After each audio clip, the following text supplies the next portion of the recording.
চারদিকে দিয়ে তেলটা ঘুরিয়ে নিলাম। এবার একে একে মাছগুলো আমি দিয়ে দেবো।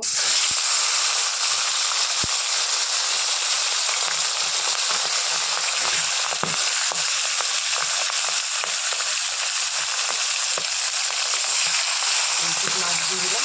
মাছগুলো আমি একটা একটা করে উল্টে নেব।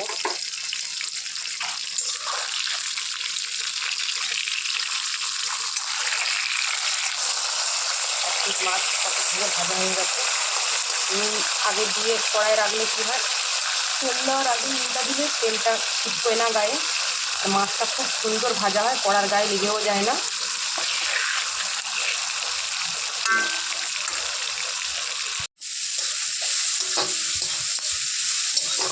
মাছের তেল ছিল, মাছের তেলে পেঁয়াজ, 3টে কাঁচা লঙ্কা, 5 ফোড়ন দিয়ে দিয়েছি। মাছের ঝাল বানাবো।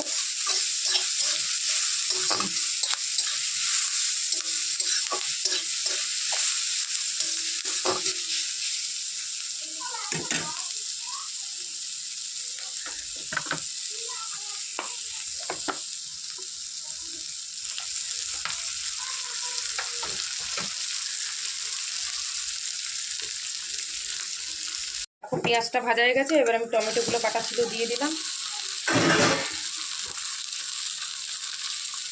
এটা আবার নুন দিয়ে দিলাম।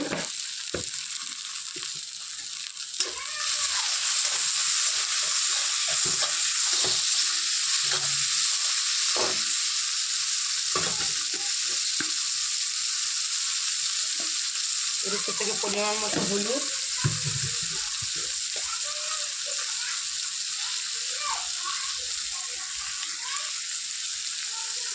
পরিমাণ মতো লঙ্কার গুঁড়ো। লঙ্কার গুঁড়োটা কম দিয়েছি, যাতে আগে থেকে কাঁচা লঙ্কা দেওয়া ছিল।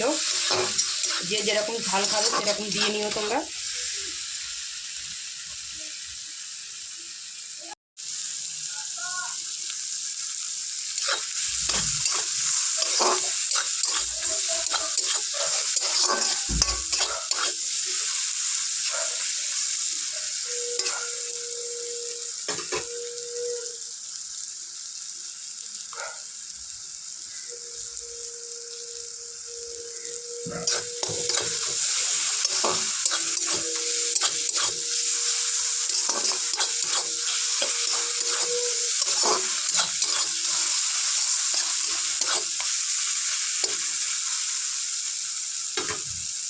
একদম সম্পূর্ণ কষা, ভালো করে কষা হয়ে গেছে।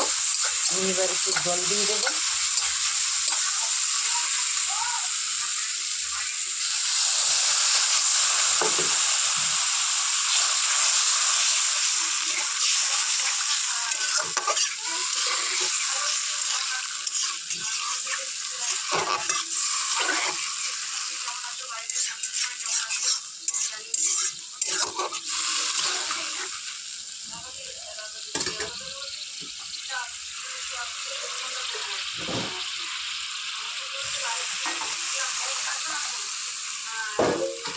সামান্য জল একটু কম হয়ে গেছে, জলটা আবার দিয়ে দিলাম।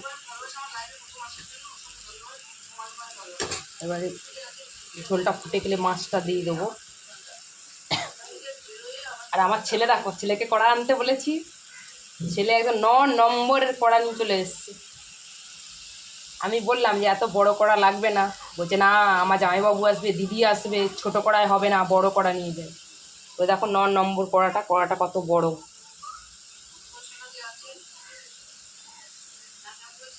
দেখো ঝোলটা ফুটে গেছে, আমি একে একে মাছগুলো দিয়ে দেবো।